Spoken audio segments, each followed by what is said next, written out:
Assalamualaikum warahmatullahi wabarakatuh. Apa kabar masyarakat Kota Mataram? Kita mengudara lagi di Suara Kota, Suara Kita-Kita 105 FM. Kali ini masih dalam program 105 Kreatif Distrik. Episode kali ini agak spesial karena kita menghadirkan teman-teman seniman. Di sebelah kanan saya ada Mas Indra dan sebelah kiri saya dulu waktu muda dia orangnya berbahaya. Gitu. Jadi sebelah kiri saya ini ada budayawan namanya Mas Majas Pribadi, dan tamu spesial kita kali ini dari pemerintah kota ada Pak Asisten 1. Selamat datang Pak Asisten, Bapak Lalu Martawang gitu loh. Jadi tema kali ini kita akan berbicara tentang pentas teater nih Mas. Mie Aweng. Siap. Sapa akrabnya Mie Aweng aja. Siap. Jadi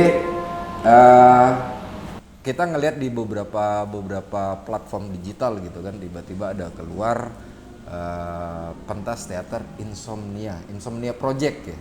Insomnia Project dengan judul Max Arifin. Ini bisa dijelasin nggak sebenarnya Mas untuk insomnia ini siapa? Apakah orang-orang ya kalau bahasa ini kan bukal gitu kan, bukal sampai namanya insomnia. Jadi memang pada satu kerangka berpikir dibentuknya insomnia ini itu sebagai ruang ini sih, ruang temu, tempat di mana kita bisa proses bareng. Lebih spesifiknya sih proses teater. Nah, awal bentuknya itu 2016. Mereka bentuk di 2016. Setelah itu di 2018 kita buatlah gerakan bersama itu. Gerakan kolektif bersama pelaku-pelaku teater yang ada di NTB. Awalnya memang bergerak dari waktu itu gerakannya masih kecil. Kita waktu itu pertunjukan bareng-bareng di trotoar depan Taman Budaya. Kita itu akhirnya bergerak ke depannya itu menjadi satu platform namanya On Stage. On Stage ini sudah pada sampai saat ini tuh sudah kali keempat penyelenggaraan. Nah kebetulan kita di penyelenggaraan tahun ini tuh kita ambil satu tema Max Arifin dan teater. Pak Max ini itu pensiunan waktu itu Departemen Kebudayaan. Dia orang NTB, itu penulis, lebih banyak bicara tentang penerjemahan buku, buat naskah teater dan segala macam itu dia lakukan. Nah itu yang di kegiatan ini kita coba untuk merespon beliau dengan karya-karyanya. Itu sih sebelumnya. Tapi yang agak menarik tadi bahasa menuju insomnia itu kan ada pentas di jalanan dan segala macam. Kalau seandainya nih dari insomnia kita tawarkan untuk buat pentas di Taman Sangkaryang gimana nih? Yuk mari aja kalau kan. Gimana Mie Aweng? Yo, menarik itu. Menarik gitu kan karena public space, open space yang ada di Sangkaryang ini bisa dimanfaatkan, dan mungkin kita ngingetin juga nih untuk teman-teman sekedar reminder bahwa Suara Kota ini dengan program 105 Kreatif Distrik ini kita bakal membantu penyebaran flyer digital teman-teman. Bahkan kalaupun ada teman-teman yang membutuhkan pembuatan video, teaser promo dan segala macam, kami bantu, dan ini secara free. Ini gratis. Nanti kita bantu blasting di media gitu kan. Mungkin ini salah satu cara kami untuk membantu pergerakan dari kawan-kawan gitu. Gitu dah. Kapan nih kira-kira pentasnya? Rencana pelaksanaan kegiatannya itu di tanggal 3 sampai 8. Itu ada 7 kelompok teater, itu sebagian besar itu memang sekarang tuh dari Lombok semua, ada Lombok Timur, Lombok Tengah, Lombok Barat, Lombok Utara, dan Kota Mataram. Itu semua ada 7 kelompok itu yang akan main nanti, dan semua akan merespon memainkan karya-karya dari almarhum Pak Max Arifin. Banyak juga berarti ininya. Banyak ini. Dari 7 kelompok. Ya kalau menurut Mas Indra bagaimana sih perkembangan teater di NTB dan Mataram khususnya? Kalau bicara perkembangan, menurut saya secara quantity teater di NTB itu menurut saya juga sudah cukup berkembang gitu. Apalagi sekarang misalnya di tahun ini saja itu sudah ada beberapa festival yang segmennya beda-beda gitu. Misalnya yang platform paling tua itu yang gerakan teman-teman di Teater Putih misalnya gitu.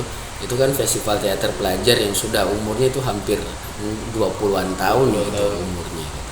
Nah, itu satu gerakan yang menurut perkembangannya itu kayaknya nggak ada deh helat teater sepanjang itu, yang nonton sebanyak itu gitu, berlangsung sampai berhari-hari, bahkan sampai 10 hari itu berlangsung. Semua siswa-siswa itu merespon itu untuk ikut teater, ikut lomba itu. Dan menurut saya cukup banyak diminati oleh terutama mahasiswa dan pelajar sih. Memang akhirnya kita butuh waktu untuk mendekatkan teater itu ke masyarakat secara umum, ke public space gitu. Ada permasalahan agak ribet juga misalnya kalau kita bicara teater dalam konsep panggung. Jadi agak ribet kalau misalnya kita bawa keluar gitu. Harus butuh penyesuaian lagi secara bentuk dan segala macam itu untuk bisa dibawa ke ruang-ruang publik sih. Merespon ruang. Kalau ini kita tanya dulu nih, orang muda yang dulunya muda dan berbahaya gitu. Suhunya nih. Kalau Mas Pri sendiri melihat Mataram dari kacamata kesenian dan kebudayaan itu seperti apa sih Mas? idealnya ya menurut saya Mataram itu memang harus menjadi pusat peradaban ya, kalau kita ngomong NTB itu ya. Pusat peradabannya tentu idealnya ada di Mataram. Sebab Mataram, kita mau ngomong apa? Misalnya Mataram itu ruang tamunya NTB ya Mataram itu ya. Halaman depan rumahnya NTB ya Mataram itu kan. Jadi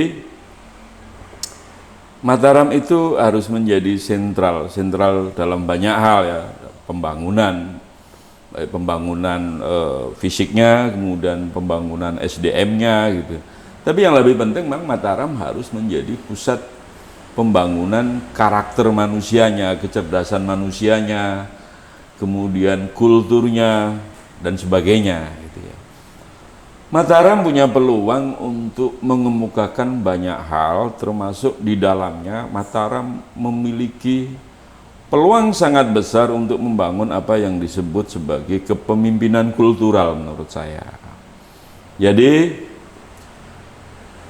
di Mataram ini kan seluruh penduduk dari seluruh 10 kabupaten kota di NTB itu adalah perwakilannya di Mataram ini, menetap di Mataram atau sekedar tinggal sementara ngekos di Mataram. Kemudian orang seluruh Indonesia dari berbagai etnis juga ada di Mataram gitu kan.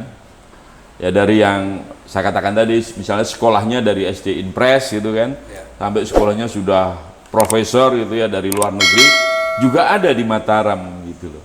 Jadi Mataram menurut saya seperti halnya ibu kota provinsi yang lainnya gitu ya, memiliki peran yang sangat penting sebagai sentral gagasan, sebagai sentral budaya. Itu tentu tidak bisa itu lepas dari Mataram itu. Menurut saya seperti itu. Bahkan saya juga sebenarnya agak bingung, nama Mataram ini kan mirip dengan Mataram di Jawa, di Jogja itu ya. Saya sampai detik ini pun juga belum menemukan kesamaan nama itu gitu loh. Tapi menurut saya dengan kesamaan nama ini kan sebenarnya kota Mataram juga berpeluang gitu ya, memiliki kesamaan nasib dengan Mataram yang di seberang sana gitu. Menurut saya, tinggal bagaimana kemudian kita menggagas ini semua, membangun roadmap-nya gitu kan. Kemudian tahapan-tahapannya saya pikir Mataram berpeluang gitu ya, dan harus menurut saya menjadi salah satu ibu kota kebudayaan, ibu kota peradaban di Nusantara. Kira-kira gitu ya. Besar sekali gagasan. Ya kalau mimpi nggak besar gimana? Mimpi kan nggak bayar pajak. Mimpi itu kan nggak, ya mimpi kan nggak ngurus izin gitu kan, ngurus NPWP kan enggak. Maka kalau istilah Bung Karno, gantungkanlah mimpimu setinggi langit. Jadi ketika jatuh kamu akan jatuh bersama bintang-bintang gitu kan. Ya semoga bukan bintang yang yang lagi bermasalah misalnya, enggak kayak gitu ya, tapi bagaimana kemudian ya kita harus bermimpi besar gitu loh. Kalau nggak bermimpi besar maka kita juga nggak akan berusaha lebih besar lagi, menurut saya gitu aja sih. Kalau menurut Mami gimana, Mi? Mendengarkan tadi paparan dari Mas Pri ini. Makasih Mas Pri, Mas Indra. Saya melihat, mudah-mudahan apa yang saya lihat lalu kemudian saya pikirkan dan saya renungkan itu berada pada satu relasi frekuensi yang sama dengan apa yang tadi gagasan-gagasan besar yang disampaikan. The name of Mataram. Nama Mataram ini tentu bukan ujuk-ujuk tiba-tiba nama besar yang ada di Pulau Jawa itu kemudian tersematkan untuk kota ini gitu. Saya sangat meyakini itu bukan sesuatu yang ujuk-ujuk muncul, tetapi pasti memiliki sejarah tentang mimpi besar tadi, pengharapan akan bisa jadi terrevitalisasinya kejayaan Mataram di Jawa. Itu justru diharapkan bisa mewujud nyata di Mataram yang ada di Lombok ini. Dan bagi kita sekarang yang sedang hidup, beraktivitas, melakoni proses pengabdian terbaik yang bisa kita lakukan, bisa jadi berdosa kita kalau kita tidak menjadi bagian dari ikhtiar untuk mewujudkan pengharapan yang besar tadi. Itu kunci pertama dulu yang ingin saya sampaikan. Yang kedua, Mataram adalah ibu kota provinsi Nusa Tenggara Barat, maka dia adalah pusat pemerintahan. Mataram adalah pusat pendidikan di provinsi Nusa Tenggara Barat, bahkan di kawasan Tenggara Indonesia. Mataram pusat aktivitas dari berbagai entitas yang berbeda. Keanekaragaman itu diciptakan bukan begitu saja lalu kemudian tersuguhkan kita hari ini gitu. Tapi ada proses sejarah yang luar biasa yang dilakoni oleh para pendahulu kita. Bagaimana mereka berterima dalam keberbedaan suku, dalam keberbedaan etnis, dalam keberbedaan agama, dalam keberbedaan strata sosial, ekonomi, dan kehidupan. Bisa harmoni di sini. Gitu kan? Itu peninggalan yang, maaf, durhaka kita kalau generasi sekarang tidak berusaha untuk merevitalisasinya ke depan. Itu yang kedua poin yang ingin saya sampaikan. Yang ketiga, Bapak Wali Kota dan Bapak Wakil Wali Kota Mataram yang sekarang, Bapak Haji Mohan Roliskana SOSMH, Bapak Tuan Guru Haji Mujibur Rahman, memiliki visi mewujudkan Mataram harum. Mataram yang harmoni, Mataram yang aman, Mataram yang ramah, Mataram yang unggul, Mataram yang mandiri.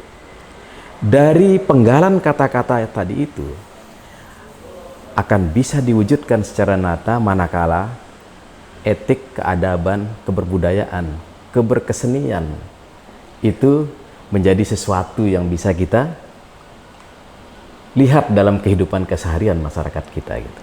Ya. Itu bukan lagi menjadi sesuatu yang ansih dilakukan oleh beberapa pihak tertentu saja gitu. Berkebudayaan dan berkesenian adalah napas warga masyarakat Mataram. Itu harus bisa kita wujudkan ke depan gitu. Ya. Karena dengan kita berkebudayaan dan berkesenian, keadaban akan tercipta, harmoni akan tercipta, keamanan apalagi pasti itu akan menjadi nyata gitu. Dan Bapak Wali Kota Mataram menyiapkan kita space publik yang tersedia di seluruh sisi dari kota ini. Secara infrastruktur kita miliki itu. Secara kultur berkebudayaan, ya, struktur kita punya itu yang hidup dan berkembang di tengah-tengah masyarakat kita gitu. Tinggal bagaimana ini, ya, lalu kemudian tertransformasi, lalu kemudian menjadi resonansi yang kemudian mewarnai setiap pikir, setiap tindak dari warga masyarakat Kota Mataram. Tidak ada strata pendidikan yang senjang yang menyebabkan munculnya disharmoni, karena mereka sudah memiliki frekuensi sama, kan?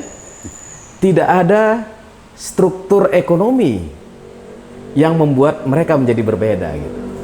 Ini hanya berbagi peran saja gitu kan. Peran-peran yang berbeda, dan kemudian kita akan saling menghormati dengan peran-peran kita itu. Maka visi harmoni itu bisa kita wujudkan secara nyata itu.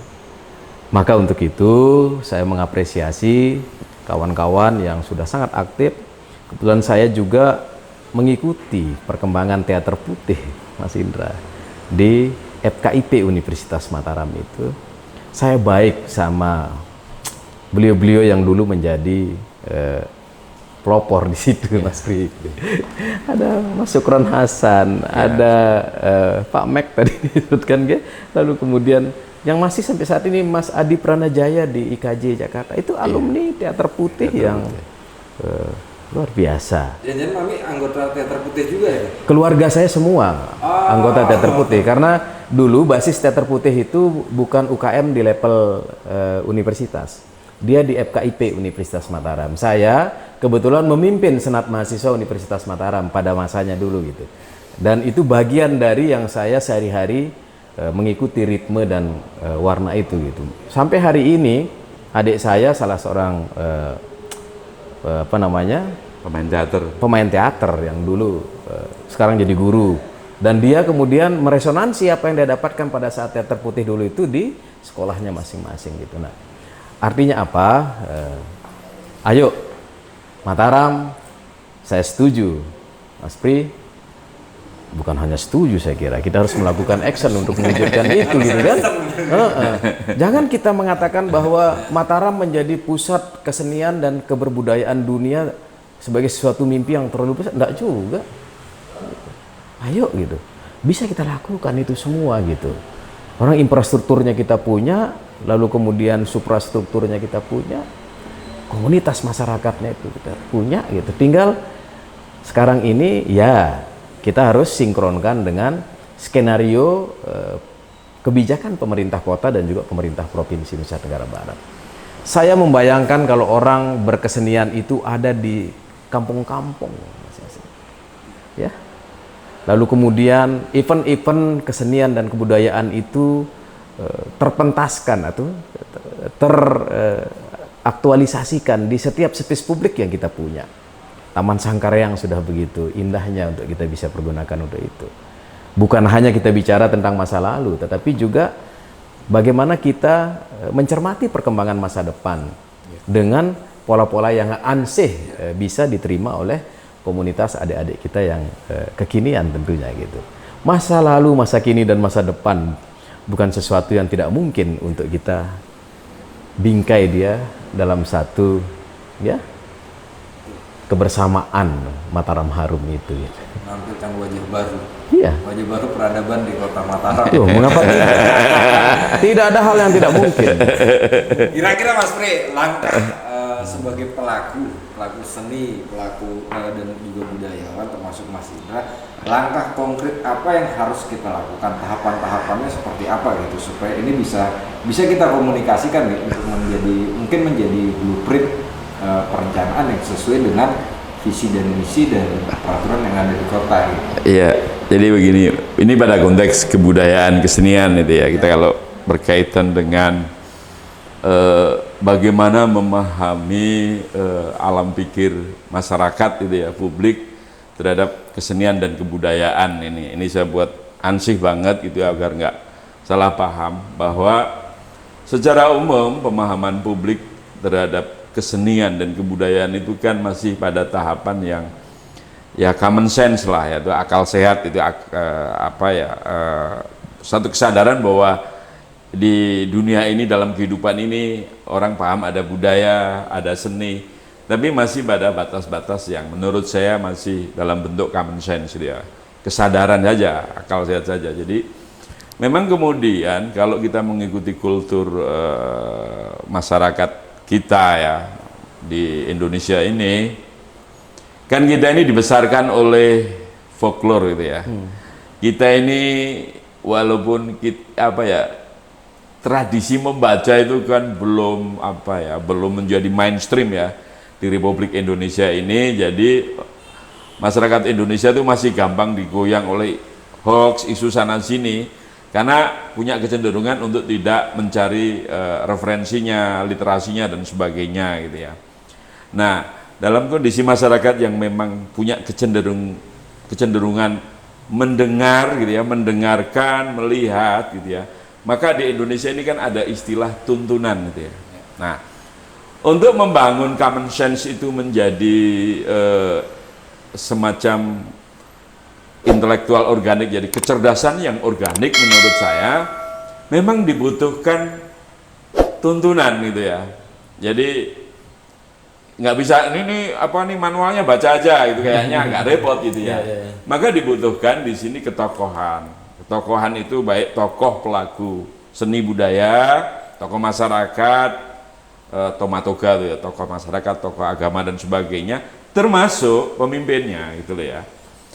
Misalnya kalau kita ngomong Kota Mataram, tentu dibutuhkan kerja keras, artinya Pak Wali Kota itu memang harus menunjukkan bahwa beliau menjadi kalau dalam istilah Gramsci itu sebagai pemimpin kultur gitu ya. Ya, kadang orang memahami hegemoni itu kan nanti hegemoni itu selalu enggak sebenarnya di dalam cultural hegemoni itu memang untuk membangun intelektual organik itu dibutuhkan kepemimpinan kultural agar kemudian publik terbangun intelektualnya secara organik. Maka saya bilang Mataram ini mau dibuat apa misalnya itu ya. Mataram harus menjadi salah satu peradaban dunia gitu kan. Kan itu nggak mimpi sih menurut saya kalau dicoba dianukan. Cuma untuk konteks kultur masyarakat kita pasti butuh tuntunan gitu loh. Misalnya Pak Wali Kota saya lebih suka manggil Bang Haji itu ya. Bang Haji itu ada pertunjukan teater, nonton, loh Wali Kota ini nonton teater ya gitu. Ada apa sebenarnya misalnya seperti itu. Loh Wali Kota ini nonton tari, kalau perlu Wali Kota ikut menari misalnya gitu ya. Itu luar biasa menurut saya. Jadi kepemimpinan kultural, jadi dari zaman dulu misalnya beberapa karya tari, bahkan drama tari misalnya di Yogyakarta itu digarap oleh para sultan gitu ya.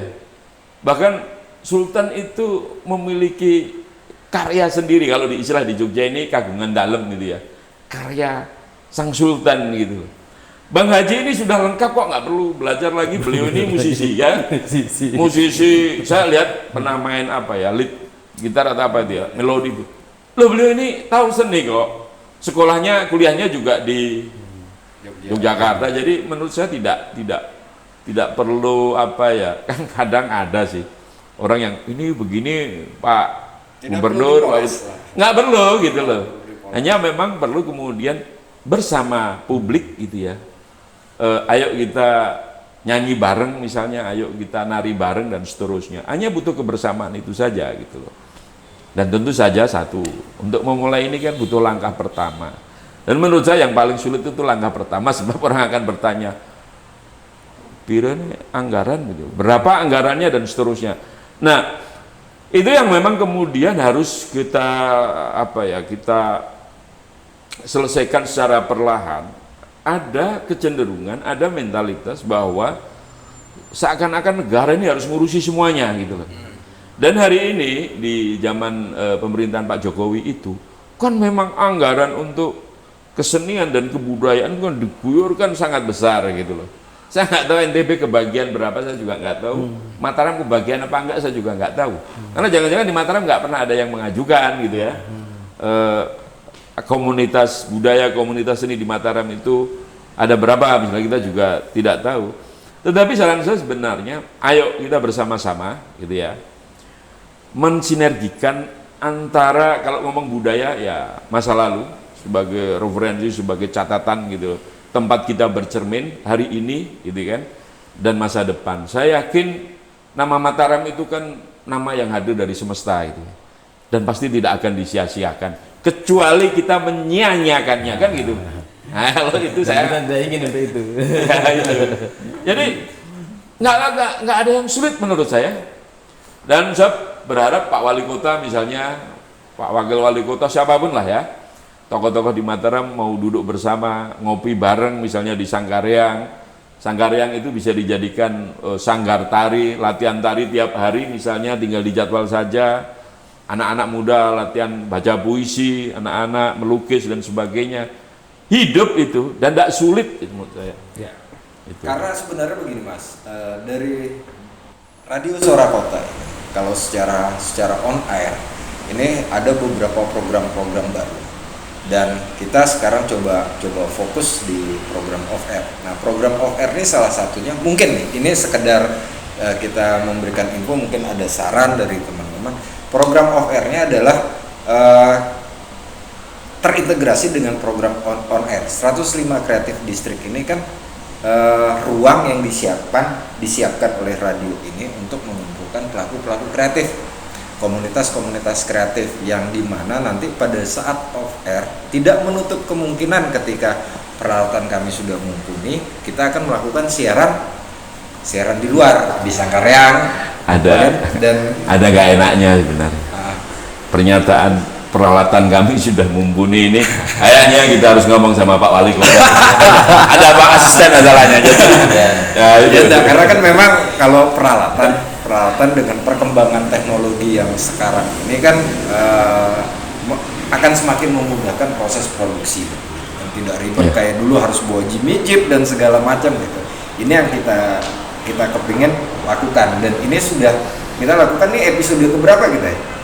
Episode ketiga dari Kreatif District. Yang pertama kita ngadirin sutradara film Jamal, yang kedua kita ngadirin sutradara pemenang video reels ulang tahun kota kemarin nih. Jadi ini kita buka ruang semuanya. Saya sepakat bahwa kita bergerak bersama untuk membangun ini gitu. Dan kami sudah menyiapkan ruang ini. Jadi monggo. Itu termasuk pembahasan Max Arif dari Insomnia yang Max Arifin ini tiketing nggak sih? Tiketing, oke. Ya. Berapa HTML-nya? Kalau bahasa kita pakai itu kita pakai bahasa karcis sih sebenarnya. Oke, pakai bahasa. Ini itu karcis kita ingat irama itu 50.000 sih. 50.000 karena selama ini orang nonton teater itu memang agak sedikit miris juga sih melihat keadaan fenomena teater kita dibandingkan dengan di kota-kota besar yang orang nonton teater itu sudah bisa sampai 1,5 juta harga tiketnya. Kita di sini kita masih pada angka 10.000, 5.000 atau 15.000. Di satu sisi juga kita pengen mencoba untuk buat ini juga, kalau nggak kita yang apresiasi karya teman-teman ya siapa lagi? Belum jadi industri berarti Mas ya teater. Saran saya sebenarnya 500.000, tapi akhirnya diambil 50.000 dan saya cek itu sudah laku sekitar 200. Kapasitas ruang? Kapasitas gedung satu kali pertunjukan itu ada sekitaran 264. Kalau saya kan mikirnya begini, ini sudah tahun keempat. Tahun pertama, tahun kedua, tahun ketiga oke lah investasi gitu. Tahun keempat kan harusnya sudah jadi industri gitu teater. Sayangnya kesenian itu memang butuh patron. Jadi sebenarnya misalnya Jogja yang kayak gitu saja tentu ada peran Sultan itu luar biasa, atau Solo gitu ya, Jakarta misalnya seperti itu. Dan kami ini kan sebenarnya pelaku seni budaya di Mataram ya, di NTB ini kan sebenarnya orang yang sangat rendah hati gitu ya, Ini orang-orang baik semua kok gitu loh. Orang-orang baik semua gitu loh, dan juga menurut saya nggak ada yang suka ngusak pagar-pagar gitu kan ya. Itu kan, nah itu ya. Ini baik-baik semua. Nah ini yang menurut saya apa ya, segera harus dirawat itu ya, menurut saya, bukan dipelihara loh ya, dirawat itu ya, digandeng bersama. Hanya butuh apa ya, tadi kalau bahasanya Ki Hajar Dewantara itu tuntunan itu ya. Jadi memang untuk Indonesia, bahkan saya pendidikannya kan ing Ngarsa Sung Tulodo, ing Madya Mangunkarsa, Tut Wuri Handayani, itu memang berbasis pada ya, kita memang dibesarkan oleh folklore gitu loh, cerita tutur gitu loh. Makanya kita perlu, kalau bahasa Jawanya perlu dituturi gitu loh. Perlu diberi apa contoh gitu loh. Itu loh. Gitu. Saya potong sedikit, tadi ada bahasa dirawat, ini perlu dituturi, diwadahi. Emang perlu kita membuat, sangat pentingkah kalau kita membuat di Mataram ini, Dewan Kesenian Mataram sebagai tempat untuk merawat? Kalau itu dianggap bisa menjadi akselerator ya, mengakselerasi percepatan pembangunan kebudayaan, sehingga indeks pembangunan kebudayaan, menurut saya indeks pembangunan kebudayaan Mataram sudah cukup bagus itu ya. Tapi mau ditingkatkan jauh lebih bagus, seandainya itu dipandang perlu sebagai salah satu sistem, sebagai salah satu instrumen untuk melakukan percepatan ya, percepatan yang kemudian tentu juga percepatan yang sustainable gitu ya, dan seterusnya, ya dibuat itu loh.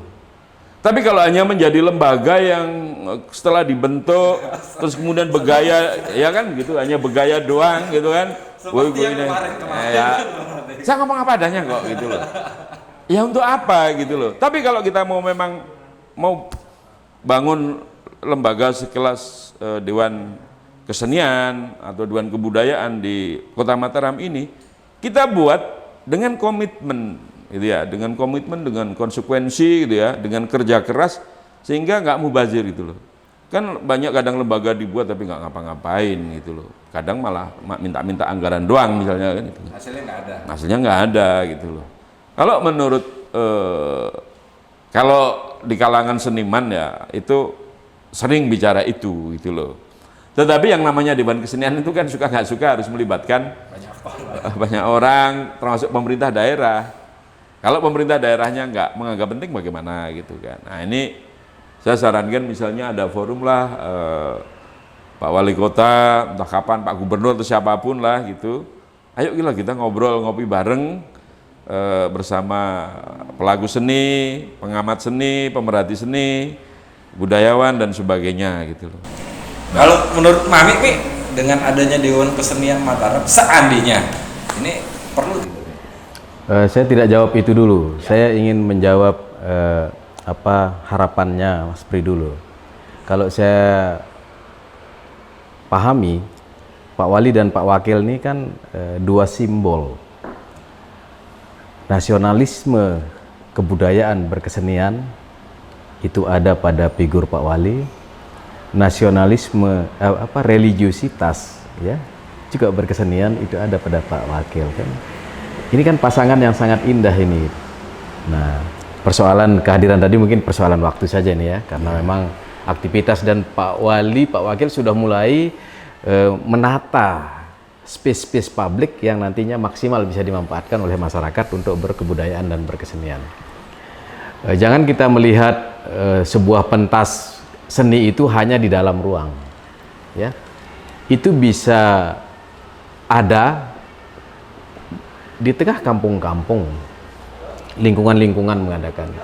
Lalu kemudian naik ke level-level space publik yang ada di level kelurahan, level kecamatan dan seterusnya gitu. Lalu kemudian ke level kota dan seterusnya gitu. Nah, saya merindukan nanti, dan saya kira itu harus kita wujudkan, bagaimana suasana keberbudayaan dan kesenian ini menjadi denyut dari warga masyarakat Kota Mataram, gitu kan? Nah, puncak daripada pentas kita berkebudayaan dan berkesenian itu di level Kota Mataram ini, itulah yang kita tampilkan di skala kota. Gitu. hari-hari kita akan menjadi halus ya. Kita bisa bicara tentang rasa semuanya itu gitu. Sehingga kita tidak perlu harus mengisi pos jaga di malam hari gitu, karena orang sudah tidak ada lagi yang berprofesi untuk mengambil hak orang lain dengan jalan malam hari misalnya gitu. Kenapa gitu? Karena semuanya pendekatannya adalah rasa gitu. Nah, konteks pertanyaan yang tadi itu, Dinda, perlu atau tidak kan gitu. Kalau saya ingin mengatakannya bahwa ini bukan soal perlu dan tidak, tetapi berada pada perspektif pemikiran kawan-kawan penggerak kebudayaan dan kesenian ini, dan struktur yang terbangun di level pemerintahan. Ada sesuatu yang saya sebut sebagai non formal, itu ya kawan-kawan di lapangan ya. Ada sesuatu yang memang formal. Ya, pemerintah ini kan formal lakonnya itu gitu. Nah, kalau ternyata kita merasa bahwa realitas informalitas yang ada sekarang ini kita butuhkan untuk mengakselerasinya dengan memformalkan ini, ya, mengapa tidak? Ayo kita lakukan gitu. Tetapi sekali lagi, jangan kemudian ketika dia sudah menjadi formal menjadi kaku dan kayak struktur kerajaan gitu. Jangan seperti itu gitu. Jadi formalitas itu untuk mengakomodasi keguyuban bersama, di mana kita bisa ngopi ngeteh bersama dalam obrolan-obrolan yang membuat kita menjadi mewujudkan harmoni itu secara nyata di tengah warga masyarakat kita gitu. Satu hal yang seringkali terjadi di struktur yang kemudian sudah sangat guyup, ada nuansanya yang di mana hati berpaut dengan hati, kemudian menjadi terputus gara-gara dia diformalkan gitu. Jangan sampai seperti itu. Tetapi jadikan dia Dewan Kesenian Mataram, misalnya begitu ya, sebagai forum kebersamaan yang kemudian akan mampu mengakselerasi niatan untuk kita bisa mewujudkan visi besarnya adalah menjadi pusat kesenian dan kebudayaan dunia, kan begitu Mas Pri? Iya dong. Iya, kita harus mimpi Orang untuk pelabuhan itu. Ampenan aja di Rotterdam di Belanda sana ada. Kita ini Kalaupun seandainya terbentuk nih Dewan Kesenian Mataram, kita langsung tunjuk aja biar dia aja dia saja jadi ketuanya gitu kan. Bagaimana Mas Indra gitu kan. Ini kan bakal ditonton banyak orang gitu kan. Kita langsung tembak saja gitu. saya itu biasa nembak. Oke, jadi satu pertanyaan terakhir karena waktu. Ini harapan Mas Indra singkat saja untuk Kota Mataram ini, baik dari dunia teater di semuanya. Kalau harapan saya untuk teater tuh kantong-kantong itu lagi dihidupkan lagi sih. Biar semuanya bisa berkembang, semua bisa bersinergi.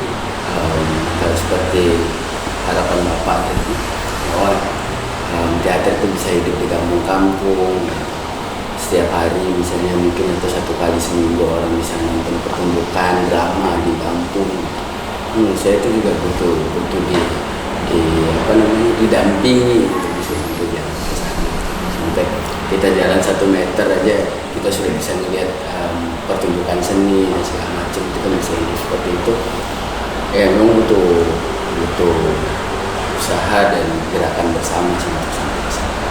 Berarti kalau seandainya kami dari Suara Kota 105 FM minta bantuan Mas Indra untuk kita bareng-bareng melakukan pendataan di mana di kantor-kantornya, bisa nggak?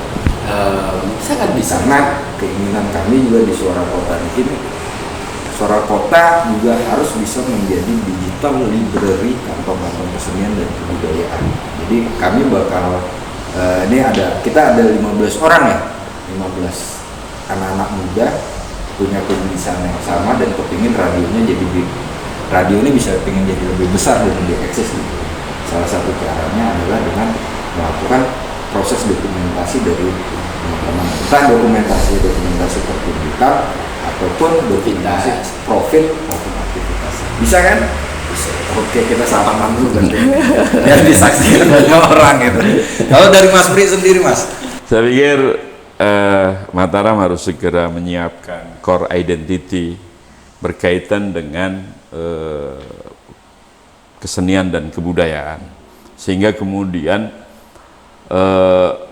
kalau bicara misalnya persona branding Kota Mataram itu apa sebenarnya begitu, branding pada konteks kultural, pada konteks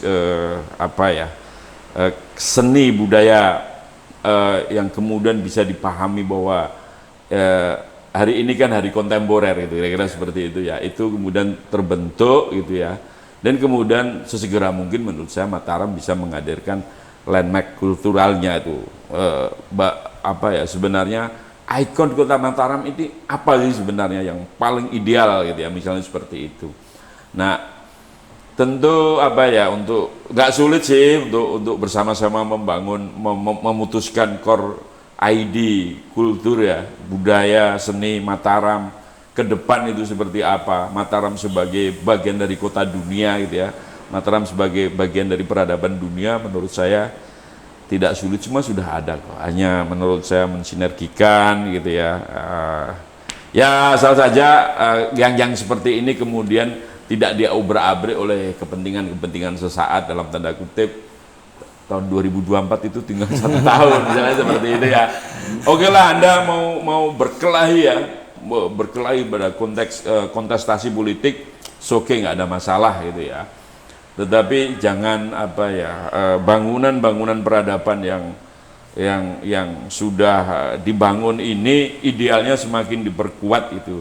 Kan ujung-ujungnya dari kontestasi ini kan untuk publik, untuk membangun peradaban yang lebih bagus. Jadi ya saya berharap para politisi yang malas-malas untuk berpikir cerdas itu ya minggir aja deh gitu lah ya, maksud saya, sehingga akan hadir banyak politisi-politisi atau orang yang ikut kontestasi politik ini berafiliasi dengan peradaban lah, dengan bahwa menurut saya Mataram harus menjadi salah satu permata dunia lah, kira-kira seperti itu ya. Boleh gaduh, boleh apapun itu ya, tapi jangan sampai ngerusak deh, kira-kira seperti itu. Ya gitulah. Kalau dari Mami sendiri Mataram bagi saya harus menjadi idealita tentang pengharapan kehidupan masyarakat kita yang lebih baik gitu. Dan untuk bisa mewujudkan itu, maka kita harus bisa memenuhi segala yang merupakan kebutuhan mendasar dari warga masyarakat kita. Nah, untuk kita bisa memastikan itu, maka kita tidak boleh menjadi kota yang lupa akan masa lalunya gitu. Ya. Kita harus ingat dan memahami masa lalu kita, lalu kita bergerak dalam masa kini kita, dan kita meraih masa depan kita gitu. Untuk bisa memadupadankan masa lalu, masa kini, dan masa depan, maka berkesenian dan berkebudayaan adalah simpul pengikat dari harmoni yang harus tercipta gitu. Dan saya kira di bawah kepemimpinan Pak Wali dan Pak Wakil saat ini, itu harus menjadi nyata untuk kita wujudkan bersama. Amin. Jadi, makasih banyak. Terima kasih Mami, Mas Pri, terima kasih Mas Indra, terima kasih. Tadi udah banyak yang kita obrolin di 105 Kreatif Distrik, Suara Kota, Suara Kita. Semoga apa yang menjadi pengharapan dari kita bisa terwujud, dan apa yang menjadi ide-ide liar yang kita lontarkan di sini bisa kita pertanggungjawabkan bersama untuk menjadikan Mataram semakin harmoni, aman, ramah, unggul, dan mandiri. Jadi kita bakal jumpa lagi di episode berikutnya, episode yang akan menarik. Tapi tidak lupa kita ingatkan bahwa pentas insomnia itu bakal berlangsung tanggal 3 sampai 8. Mungkin minggu depan kita bakal ngobrol-ngobrol lagi spesifik bicara tentang siapa Max Arifin, siapa insomnia nih, karena isinya insomnia ini bukan malam yang susah tidur gitu. Ya, jadi tetap berkreativitas, jauhi narkoba, jaga harmoni, jaga keamanan kota ini, karena kota ini milik kita semua. Assalamualaikum warahmatullahi wabarakatuh.